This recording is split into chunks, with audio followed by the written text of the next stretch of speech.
I've been talking to a lot of people over the last few months that think that aliens are angels. The angels and demons of the Bible are real. They are the extraterrestrial time travelers. And the government has known that for a long time, possibly going back to the 1930s at least. Since 1930, they have known that this plane exists. We don't have souls, but it's just the other way around. The soul has us. But why won't they tell the American people? You have spiritual beings that don't understand or really care for the physical world. A dreadful looking plane in the sky, a half a mile by a half a mile. Built like the universe itself. It's circular and it holds within it 1,500 little wheel-like planes. Whether you're following UFO news daily, weekly, monthly, or not at all, you're still seeing it a lot. It's coming up more than ever before and from places you'd never expect. And as the noise increases, so have the theories about what UFOs actually are. And people are falling within one of two main camps right now: aliens or angels. So is there evidence of angels and aliens being one of the same? Are these things physical beings with a body and a species and possibly a home planet?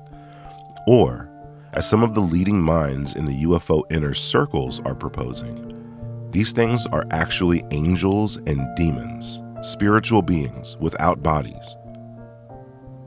So how could a seemingly obvious sci-fi plot have to compete with a religious concept like this? I mean, with few exceptions in PR moments, the theologians have always avoided the ET topic. Or at least that's what most of us thought. Angels and devils. And that's like what when you're hearing about like all those stories in the Bible about fallen angels and devils, like these people think that they were referring to aliens. One of the most mainstream figures who's joined the debate is Tucker Carlson. Tucker isn't someone you'd call a true believer of the official UFO narrative. In fact, he's poked holes in it several times.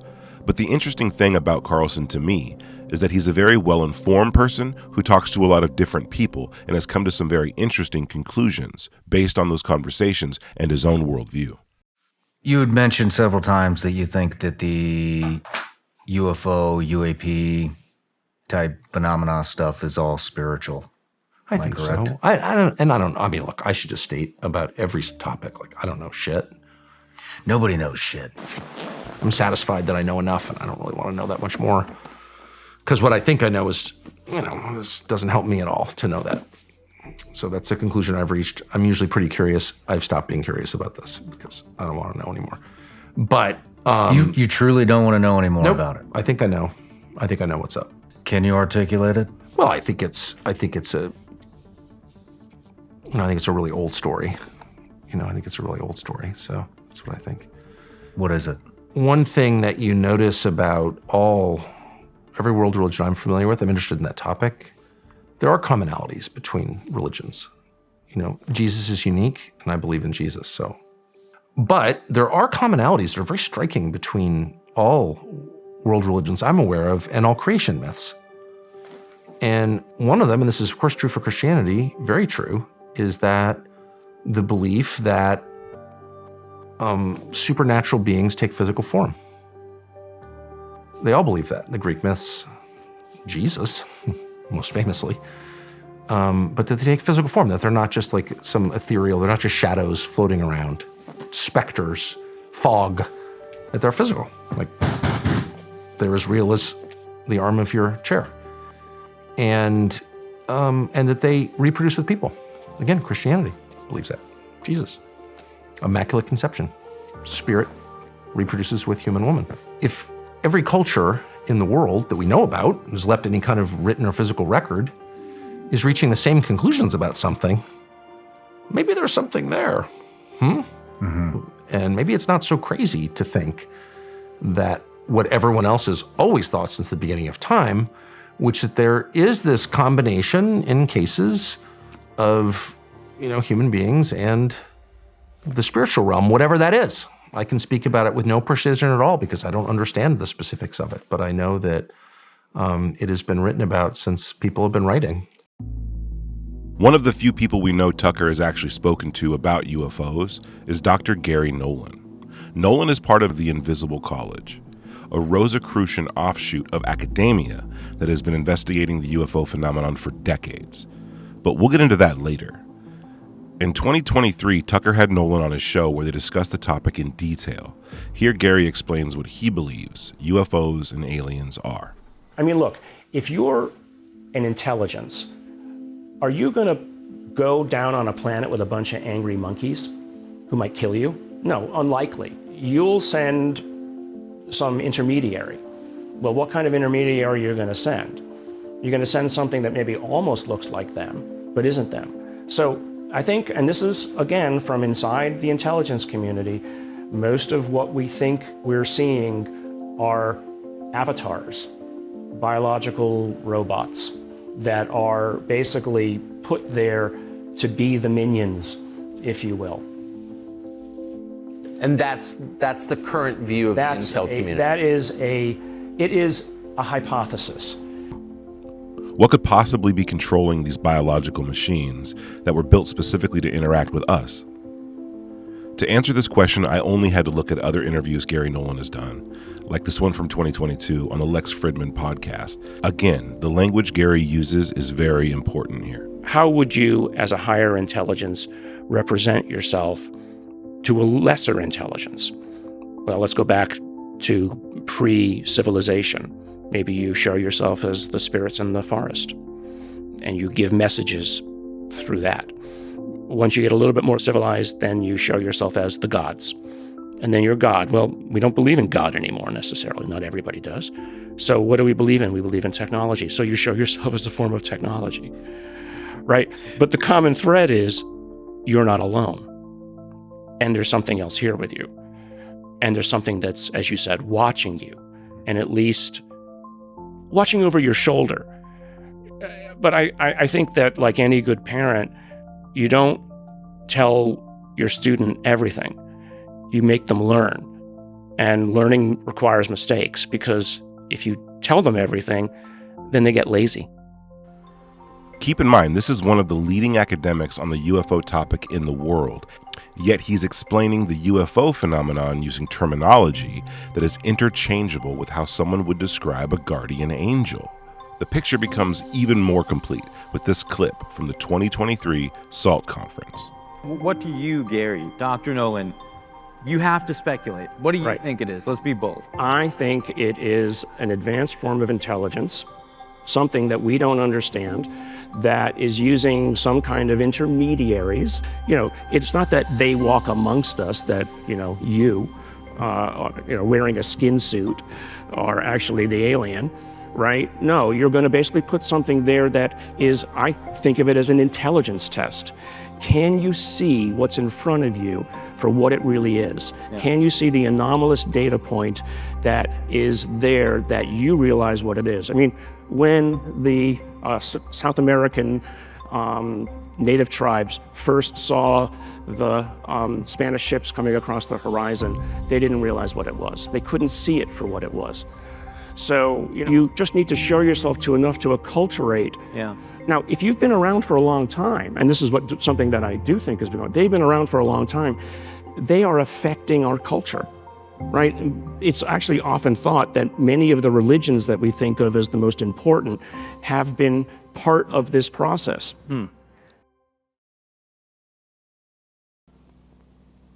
Dr. Jacques Vallée, international authority on the UFO experience. The first thing I'd like to dispel is a frequent misconception that UFOs are limited to this country. Very often people ask me, how come I never hear about UFOs in other parts of the world? How come we only hear about UFOs in America? Well, UFOs are not an American phenomenon. They are a worldwide phenomenon. That's one of their most dramatic characteristics. The first major wave of sightings, and sightings tend to come in very intense series over a couple of months over a given region of the world. The first such major wave occurred over Scandinavia in 1946. Arguably the most famous ufologist in the world living today is Dr. Jacques Vallée. Vallée has been involved in ufology longer than I've been alive. In fact, he was featured as a character in the Steven Spielberg film Close Encounters of the Third Kind. And he wasn't the only one featured. Although an actor played Jacques Vallée in the film because of scheduling conflicts, his friend and fellow Rosicrucian, J. Allen Hynek, was featured in the film as a cameo. Dr. J. Allen Hynek's origin with UFOs goes all the way back to 1952, where as an astronomer he served as the scientific advisor for Project Blue Book, a study of UFOs conducted by the U.S. Air Force from 1952 to 1969. Jacques Vallée is just one of these people, right, that you come across his work and he's fascinating. So I thought it was strange that not only was he a person who was, pre-engineered ARPANET, right? He was on ARPANET, which is pre-internet. He was creating that at the same time as being obsessed with UFOs and doing, being a ufologist. Another thing that was really fascinating about your book was you were talking about how much religion he studied. Yes. That was really interesting. So in the book, what I do is I uncover not just him, but Allen Hynek. They were friends. And they were both Rosicrucians, which is a form of, he might not like me to say this, but it's a form of mystical Christianity in a sense, but a lot of Rosicrucians don't view their roots as Christian. They look at it as Egyptian, and both of them believe in this kind of life, this meditating and things like that. And so I included references. Everything I say in my books, by the way, I pass to the person that I'm writing the chapter about. So everything that I said about Jacques, I gave it to him beforehand, and I said, are you okay with me saying this publicly? And so it passed all the tests. And I also talk about going to his apartment and seeing his library, which is an amazing library. And he has stained glass from Chartres Cathedral. And Chartres Cathedral is a special place for Rosicrucians, like a special place of presence of the sacred.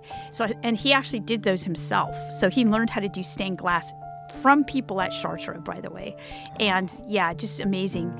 And he had a lot of books on angels and fallen angels in that library, like almost like it was almost like going into the Vatican archive, going into this place, because these looked like first editions or close. So, really, really old books about this topic. Fallen angel. Yeah.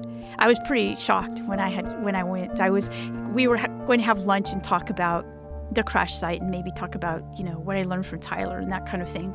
And we went to lunch, and then he said, do you want to see the library? And I was like, yes, of course. So I saw the handwritten documents from Project Blue Book, and that was just going into the library. That wasn't actually in the library. Then when we got in there, I noticed big bookcases of these books, and of course I was drawn to them. And he said he picked out one and he opened it, and it was about angels. And he said, this is a book about angels. And I could see that, and I was looking at it. I was like, wow. And then I looked at the other bookshelf, and that bookshelf was just as impressive. And then it was about fallen angels. He said, oh, this one's about fallen angels. And then he made a joke, and he said, you can't have one without the other.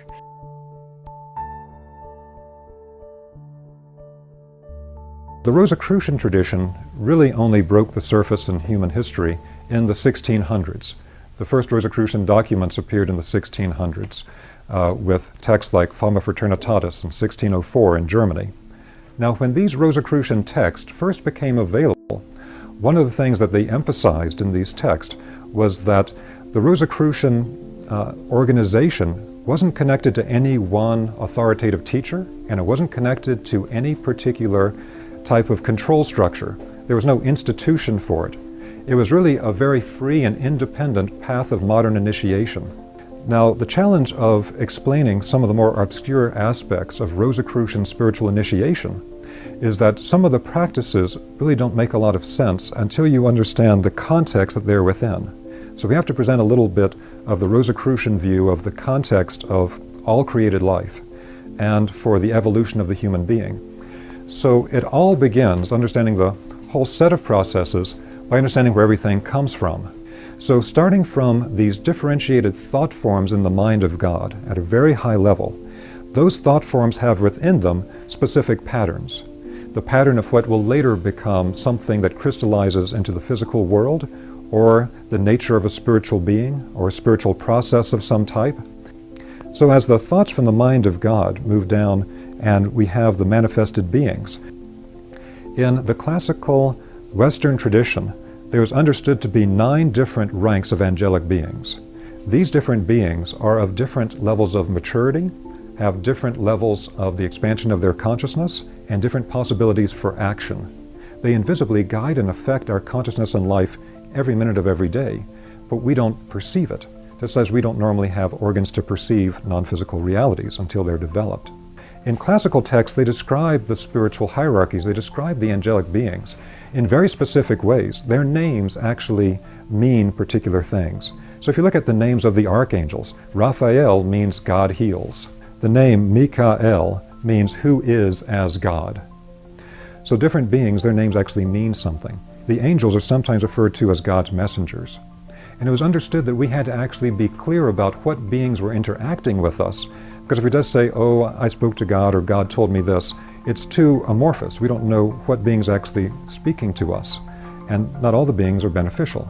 If we take a look at what we're looking at tonight, there's another pattern that's laid within the tree of life, which is that it has 3 different pillars inside of it. There are beings that connect to the middle pillar. They go all the way up and all the way down. That means they connect to the highest levels of the Godhead, and they also connect all the way down to the level of the manifest creation. This is connected to the Christ or Christic beings, or within the monotheistic traditions of Judaism, Christianity, and Islam. They refer to them as Michaelic beings. And so that idea that Michael holds the quality of the Godhead, but reduced in scale to where it can be interacted with at an archangelic level. So toward one hand, toward the left-hand pillar, you have spiritual beings that don't understand or really care for the physical world. They're not into that. The physical world is something that seems like a place of suffering. And many of the ancient traditions of the world were heavily influenced by these beings, with teachings of the physical world being an illusion, of the physical world being a place of suffering, get off the cycle of karma and reincarnation, etc. These spiritual beings are advanced spiritual beings, more advanced than human beings. And they also have tremendous spiritual light. When one encounters them, one does not encounter a being of darkness. One encounters a being of tremendous light. And so the name given to the leader of this particular spiritual group was Lucifer. But the Luciferic beings were understood as beings of great spiritual light, but who do not completely understand physical reality or the process of human evolution in the physical world.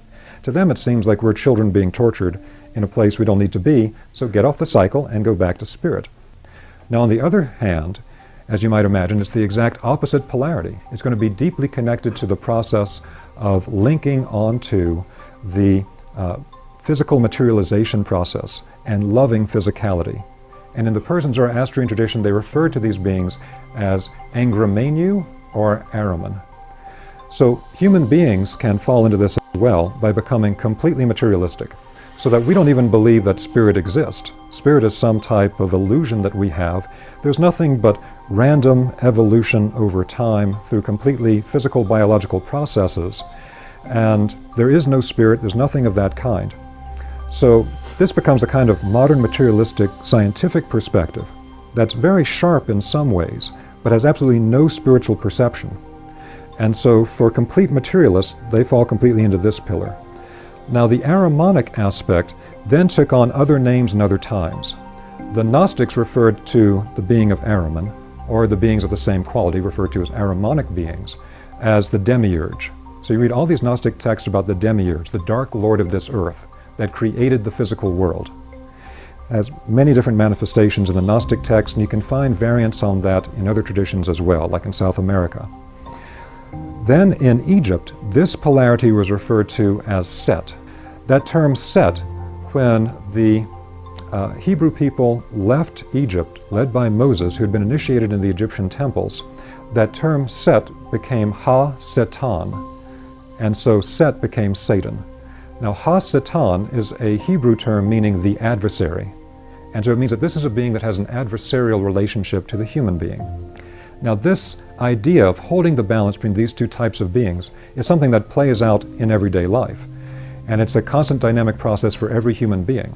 If we were to strip away the veil we would see that these invisible Luciferic and Ahrimanic beings are influencing our consciousness at all times to go to one direction or the other, just as the beneficial beings are also connecting with us. And in the ancient temple science, it was understood that our connection to these beings was purely through resonance. When we think in a particular manner, when we feel in a particular manner, all of our thoughts, all of our feelings, all of our internal states have an energetic quality to them, and they will resonate like an antenna with qualities of the exact same type in the other worlds. We're influenced by these types of beings all the time. We are like fish that live in an ocean that don't know there's any water. These beings are surrounding us all the time, and our boundaries are actually not solid. They move through us, our consciousness, our feeling life, all the time. I think it's really necessary to know what these angels are, where they come from, and what their motivations might be. Now we need to know how they interact with a human being. And to do that, we have to understand the different bodies of the human being, because these other bodies are where most of these interactions are taking place. So the next thing we want to look at is the structure of the human being. There are different levels of a human being. In the esoteric tradition, we'll talk about a human physical body. In Sanskrit, they refer to as the sheath made of food. That's the literal name in Sanskrit for the physical body, the sheath made of food, because we take in physical substance, we put it into a field of force that is the outline of our body, and then it fills it out with physical substance.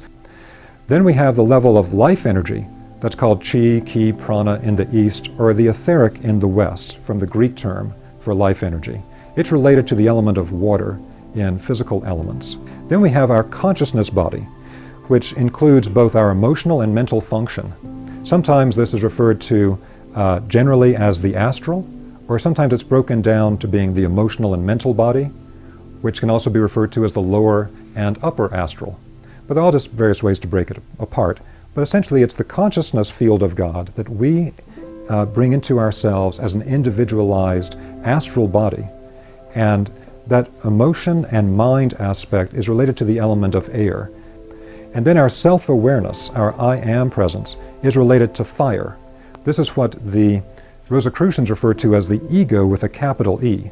But it's important to understand that when they say that, they don't mean the ego of psychology. It's not your little ego. This is your I am presence. This is your divine spark of being self-aware. So that's the whole thing through the Jewish Kabbalistic mysteries of the burning bush, I am, the 7 I am sayings of the Christ in the Gospel of John, etc. We return you now to your regularly scheduled program. You suggest that UFOs are deliberately trying to manipulate our subconscious mind to create a mythology in our culture about themselves, which is one of the reasons that they're both physical and concrete, yet very elusive at the same time. Do you still feel that way? Could the UFO phenomenon be manipulating us? Could it be a teaching system of some sort? Perhaps something that we are creating ourselves, perhaps a series of images that we are projecting. I think Carl Jung came very close to expressing that idea in one of his books. Now, the reference to Carl Jung at the end isn't accidental. Jungian psychology is often used as a mask to hide these more esoteric ideas within ufology. Now, Carl Jung was a Swiss psychologist who introduced the idea of archetypes, which are universal symbols shared by all humans in dreams, stories, and myths. Now, these include figures representing wisdom, protection, guidance, similar to angels in various spiritual traditions. Though not directly influenced by Rosicrucianism, Jung's work was shaped by mystical traditions like alchemy and Gnosticism, which served as the source for Rosicrucian ideas. This connection led to Jungian psychology's popularity in ufology, where thought leaders like Jacques Vallée and J. Allen Hynek found direct parallels between Jungian archetypes and their own UFO research. I mean, I wrote about synchronicity in American Cosmic. I've talked about some of the things that happened to me with respect to synchronicity. You know, Jacques, back in the day, and even today, you know, still grapples with this idea of synchronicity and ties it into this invisible college, which is an early modern idea of Rosicrucianism, actually. So beyond synchronicity, which is a very interesting topic by itself, there's another Jungian concept that I believe sheds even more light on this esoteric UFO worldview. And that is the dream. Jung thought about the dream as nature speaking of its own accord. And so his idea was, well, when you sleep, you dream, but the dream happens to you. It's not something that you create the way that, and you don't even think about creating it. Because I might say, well, what are you thinking about? And you'll say, I'm thinking about whatever it is, and you'll take credit in some sense for thinking that because it seems like a voluntary activity. But what happens at night is that you think, but you think involuntarily. And so what Jung would say is that means that something is thinking in you. There are things that think in you. What are those things? And what are they thinking? And why are they thinking it? The same thing here. Higher spiritual beings can give us information about what we need to do with our lives to help other people, all kinds of great processes, if we have the core concepts to begin with that they can work with. Otherwise, it's really hard to communicate with us in a way that moves up to their level. The dream is trying to tell you what it's trying to tell you as clear as it can. That's just the best it can do. And so you could think of the dream, and this is, I believe, the right way to think about it. The dream is the birthplace of thought, the same way that artists are the birthplace of culture.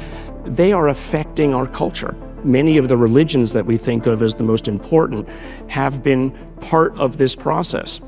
It's exactly the same process. It's that your mind is groping outward to try to comprehend what it has not yet comprehended. And it does that first by trying to map it onto image. Some people will process the clairvoyance primarily through a type of internal sight, and they see all these images on their mental screen. A lot of those images are not actually present in the spiritual world, but they're how they clothe non-physical realities so they can access it and they can work with it. And so that's the imagination stage. We can now see non-physical realities in the mind's eye. We can't see with the physical eyes that there's an angelic being in front of us, but in the mind's eye we can begin to perceive that form. Eyes. I've never seen his eyes before. But you said they were friendly. It's pounding in my head.